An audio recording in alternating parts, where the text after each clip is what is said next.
bottom line. Flow, Canteen, Hot Take, Jake, and A little baseball. Hey, shout out to Ohtani. We haven't really talked about this, but he hit the 50-50 club. What's he up to now? You know what he's up to? I know he had 51-51, but he hit the 50-50. We're stolen bases and 50 home runs in the same season. Never been done in Major League Baseball history. So something he's created. So a question we bring out is, before we bring out some of the baseball stuff that I wanted to talk about, is, does this put Ohtani in the GOAT conversation? What do you guys think? I had said he was a unicorn. This is probably the greatest of all time. Okay. What's scary is he's doing this without his pitching, which I think he's going to work on. He's already kind of admitted that he plans to go back to pitching as well. So you're saying this is him during a down season, in my opinion. This is him not even, he's still trying to rehab his throwing arm and all that. Yeah, so him doing this just like that, this guy is just, he's a unicorn. So you're saying he's in the conversation? GOAT conversation? He'll be better than Babe Ruth. He'll be better than Babe. Oh, wow. Okay. What do you think, Canteen? Does this put Ohtani in the GOAT conversation, having him? The first ever 50-50 club, I think thus far he's done a phenomenal job, man. I think there's room for improvement, but as Jake just forecasted and said, he's up there with the heavy hitters like Babe Ruth himself. So, more to follow with him, man. More to follow. And I guess Hank Aaron, because he was a great fielder, and that's right. Hank Aaron was Atlanta Braves. Yeah. He just has no weakness in his game. Right. Yeah. All right. Let us know what you think. Is this put Ohtani in the GOAT conversation? Because it's different with baseball, right? You don't really think of championships. It's all about stats. It's about stats. It's about your numbers, and playoffs too. You got to make the playoffs, but you don't have to win a bunch of pennants and all that, to be in the GOAT conversation in baseball. Right. It's about longevity and numbers, So, all right. Appreciate it. Ken, you want to give us a rundown on the MLB? We'll talk a little baseball, and then we'll move on to. Yeah, man. Let's caveat on the American League right now. American League East looks really, really good, man. The Yankees are at 92-64 at the top of that division, man. Followed by the Orioles, which are 86-70. Right now, man, we're in mid-September, man. So everything's coming to a close, getting ready for the playoffs and all those good things like that. But the Red Sox. We want to. Okay, go ahead. No, go ahead. I just want to say, make sure we cover Clubber D's team. We want to. Yeah. So the Red Sox are 13.5 games behind. The Devil Rays are at 14.5 games behind. And the Blue Jays are at 19.5 games behind. So the American League East looks solidified with the Yankees and the Orioles and the front runners of that division. Man, when we look at the American League Central is kind of close around the board, but the Guardians are at 90-67. The Tigers are at 83-74 at 7 games behind, and the Royals are at 82-74, 7.5 games behind. The Twins, 81-75 at 8.5 games behind, and the lowly Chicago White Sox are currently at 36 and 120. Man, they're at 54 games. So, man, it's a tight race in the American League Central. Man, you got the Guardians, Tigers, and Royals and Twins. They're all like kind of neck and neck, man. And when we look at the American League West, we got the Astros at 85-72, the Mariners at 81-76 at 4 games behind. Your lowly Rangers floor at 10.5 games behind the Oakland A's. But they've been eliminated officially, man. Who's that? The Rangers? The Rangers, yeah, they're officially eliminated from the playoffs. Yeah, and the Athletics are at 17.5 games behind, and the Angels are at 21.5 games behind. I think Jake forecasted the Phillies having a phenomenal season, man. The Phillies are right now at 93-64. The Mets are 87-69 at 5.5 games behind. The Braves are 85-71. And I can assume that the Nationals 69-87, and they're 23.5 games behind. And the Marlins are at 57-99. Right. At 16, they're at 35.5 games behind. Right. Now, the Brewers are in the driver's seat of the National League Central at 89-67.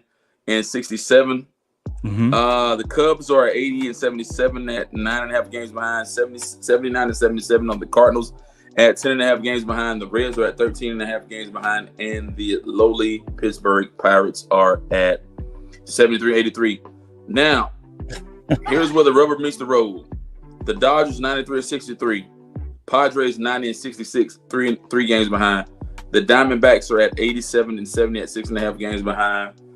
You can cancel out the Giants at 15.5 games behind, and the Colorado Rockies are at 33 games behind. We're at mid to late September. Gents, here's where the rubber meets the road. Here's where we separate the men from the boys. Only about 10 games left, right? About 10 games left. You're right, Professor. October. Go ahead, Flo. You good? Yeah. Is that 10 games, right, Professor? Actually, no. No. We only got 6 games left, gentlemen. We are on the final week of the season. It is crunch time. Let's go. So it doesn't seem like the Red Sox are going to make it to that record. The Mets. I don't care about the Red Sox. No one is here to talk about the Red Sox, okay? The White Sox. First of all, I do want to give a shout out to the Red Sox, though. Jalen Duran is the first player in MLB history to have 40 doubles, 40 singles, 30 doubles, 20 home runs, and 10 triples. Right. That is an amazing stat line you have never heard of before, and he's a rookie, so he's going to be amazing. Jalen Duran, watch out for him. Second of all, Shohei Ohtani. Can we give a shout out to the man?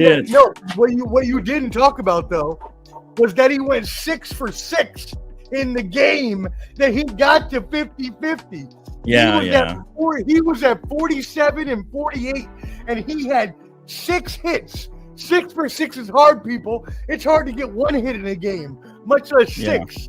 And he got 2 homers and 3 stolen bases. Were they giving him layups, though, Omar? Were they giving him some layups? No, don't try that. No? Come on. Don't do that. Don't give him some layups. Don't disrespect that man like that. Shohei Ohtani, only 50-50 man ever. Okay, so Omar, we talked about this. Jake says that Jake and Can think that puts him in the GOAT conversation. What do you think? Is he officially in that conversation, or he's still kind of on the outside looking in? Preach it, Omar. Preach it. There is no more waiting to see whether Shohei Ohtani is in the GOAT conversation or not. Now, does that mean I think he's the GOAT? No, I do not. No. I'm saying in the conversation. Willie Mays is my GOAT. Right. If you want to talk about Mays, power, speed, defensive ability, hitting for average, give me Willie Mays. But we haven't seen anything like this, gentlemen. This dude is Babe Ruth on steroids. This dude is Babe Ruth time Godzilla. This dude comes in and pitches in the top 50. I was just talking about this with another Mets fan a little earlier today. He is at least a top 15, top 20 pitcher in the league when he pitches, and he's a top 5 hitter in the league when he hits. He is an MVP candidate year after year, and he belongs in the GOAT conversation. I mentioned Hank Aaron. I think he belongs in there. Ted Williams, another guy you could put in there in that conversation. Willie Mays, like you said. So he's in there with those guys. The problem with the GOAT conversation in baseball is it's so long to count. I can give you Mays. I can give you Babe Ruth. I can give you Shohei Ohtani. I can give you Ty Cobb. I can give you Mickey Mantle. I can give you, all of these Ted players Williams. could have been the great. Hank Aaron. Ted Williams. Hank Aaron. One of my favorites. Thank you. I can't believe I forgot him. Thank you. I mean, I said Ty Cobb. Mike Trout is even one that was on that ascension before he got injured. So I mean, as a pitcher, people put Roger Clemens up there in that top, 10-ish. Well, and we would if he wouldn't have got caught for the steroids. Now we will admit that, like Barry Bonds, he was a Hall of Famer before he started using steroids. Right, Barry Bonds. But that does not take away from that fact either way. Right. And of course, Babe Ruth. Everybody puts Babe Ruth in that GOAT conversation. Well, yeah, but the problem with Babe Ruth is look at how much better Shohei Ohtani is. Can Babe Ruth hit 105-mile-per-hour fastball off of Ben Joyce? I highly doubt it. It's going to be hard. Don't talk down on Babe Ruth. Don't talk down on Babe Ruth. No, hey, I love Babe Ruth. I'm not hating on Babe Ruth. Babe Ruth was always you are hating a little bit on him. Until Willie Mays. No. I'm not hating. He was the first of the kind of a person that went both ways. Pause. And I'm talking about Shohei Ohtani. I mean, I'm talking about pitching. I'm talking about he was hitting 690 for his career. Still best of all Yeah, time. but come on, Flo. I'm just saying that's still. Let's be honest about the 1.75 ERA as a pitcher. Canteen, if you don't help me out and stop looking at your phone, help me No, out. Go ahead. You gonna let Flo No, talk to me about 1910 baseball versus 2020 baseball? Let me caveat. Omar, before you came back on, man, I was looking up the projections for the playoff picture as of today. The playoff picture as of today, right? That's what I was looking at before you popped off and hopped back on. Y'all want me to hit that, or y'all we're gonna talk about 1910 baseball? That's not right. Hit it. Go ahead, kid. You didn't answer my question and help me out. You could have helped me out and said, no, tell Flo that they're bigger, faster, and stronger 100 years later. Right. That's all I need you to say. That's what I matter of fact, Omar, the point that you caveat that now, I was looking at one of our old shows, and I said that last year around the same time about bigger, faster, and stronger football players. It's the point. That's what they say about basketball, but I think 92 team. I think the Dream Team could beat any of the Dream Teams. Stop. Come on now. Yeah. That was the best team ever created, no matter what. I'm just saying. I was saying. That's what I'm saying. They could be. All right, guys. So Shake, get out of here. If you ever shake your head at Larry Bird, Magic Johnson, and Michael Jordan again, I swear I'll Larry Bird had a bad back already. Ever. Magic was already living with AIDS. Have him right through the screen. Omar. So I ended up spade, man. The blasphemy. I mean, Flo, we'll see, man. I hope the Braves win, but right now the Padres look really, really promising for me from the National League, and I'm shocked to see the Mets doing as good as they are right now. So we'll see, man. Yeah, if they win, they move on. I mean, Omar, I'm sure. I think Omar would be excited if they got to move on. Yeah, and they already up one, and they already up 1-0. Yeah, it's top of the fourth here at the Mets and the Brewers. So let us know what you think. Who's going to make it? Shout out to Pete Rose. So what do you think? So talking about Pete Rose while we wait on Omar, maybe. So do you think they should have let him back in the baseball? Here's the thing, Flo. I look at it like this. Everybody makes mistakes. Everybody errors, right? You know. Right. But at the end of the day, man. I mean, give the guy another chance. Give him a chance to rebound because I mean, I'm looking at some of his stats, man. His batting average was at 303. He hit for over 4,200 hits, 160 home runs. He batted for over 1,300 times, and his winning percentage was at 5.525% or right. Had a great career with the Reds, the Phillies, and then he was the manager of the Reds. He was an MVP, seven-time All-Star. 3-time world champion, man. National MVP, World Series MVP, Golden Glove, Slugger. There's Omar. Had a phenomenal career, man. So, man, like I said, man, people err, man. People make mistakes, but I think the thing that we as humans and we as sports fanatics and sports players and different things like that, we got to understand that people are going to err, but they grow from their errors and they grow from their mistakes. I mean, I think that he had learned and grew, and I think, man, letting him get into the Hall of Fame would have been a good way for him to end his career and then go out with a bang. But hey, things happen. Yeah, I mean, 35 years he was banned. What do you think, Omar, as you're coming in? We were shouting out Pete Rose passing away, and rest in peace. And we were just saying, should they have let him back in before he ended up, passing away? I mean, I think that would have been 30 years should have been enough, maybe 20, 25. I don't know, but. Your thoughts on that? If they should have let him in, before let him back into baseball. Yeah, gentlemen. First of all, obviously, a rest in peace, rest in power to Major League Baseball's hit king, as Ken so astutely pointed out with the statistics. One of the best baseball hitters MLB has ever seen. That being said, whether or not he deserved to be inducted before he passed or not is not truly the question here, because if you were going to induct him, you were going to induct him a long time ago. You're not going to induct him because he dies or because he's about to die. That doesn't happen. That sometimes happens in the Hall of Fame, but it's never done on purpose. So this would not be done either. So for all of you out there that are thinking that something is going to change now that this has happened, it's not. Could it possibly in the future once the voting block of Major League Baseball's Hall of Fame changes and the younger voters come up and the older voters die out, the older generation goes away, then you could look back in possibly 20, 30 years and have him inducted into the Hall of Fame. Maybe not even that long, maybe 10 years. The older generation of his generation is starting to get to that point anyways. So yeah. So, in question, just to you, Omar, as our resident expert, should they have just let him in after 20 years or 30 years and just let him back in? I mean, because there's all this gambling in baseball. I mean, I don't know. I'm just saying, sports has gambling now. I'm just thinking out loud.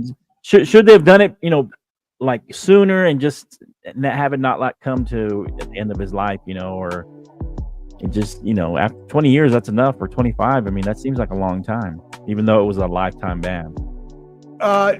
Exactly. Depending on how you look at the rules and how you look at the judgment and how you look at how baseball was played. I mean, from your baseball opinion, do you think they should have let him in? Well, I'll give you the short answer because next week I'm doing a whole segment that I researched out already on this, on my mind to the professor. So for now, I will tell you no, he should not be inducted. Okay. All right. By the way, I am not on this show for a long time. I'm only here for a good time. Let's go Mets, baby. I got a game to get back to, so I'm only here for a little bit. Let's go. Okay. What are your thoughts? Do you think your Mets can pull it out and move on to the divisional round? Not only are they going to pull it out, they are going to win this game. They are going to move forward. And they're going to play the Phillies. And I believe that the Phillies' momentum is so slowed since the break, and the Mets have been one of the best teams in the second half, along with the Padres. I could see both of those, but especially the Mets, moving on to the championship series. Okay. Who do you like right now? Because the Tigers kind of upset the Astros. Tigers, same thing. They upset the Guardians have been on a slow plateau since the All-Star break, while the Tigers have been on a fast rise. Not to mention, most people don't know this, but the run differential for the Guardians is one of the lowest in history for any division winner. I believe they're in the realm of last year's Chicago Cubs and Texas Rangers, teams that were fringe wild card teams, not a true. Now I said Texas Rangers. I misspoke since obviously they won the World Series. But I was just thinking of wild card teams really quickly. That's not true for them because they won. Right. So do you give the Royals any chance against the Yankees at all? I give them a fighter's chance. I give them a puncher's chance.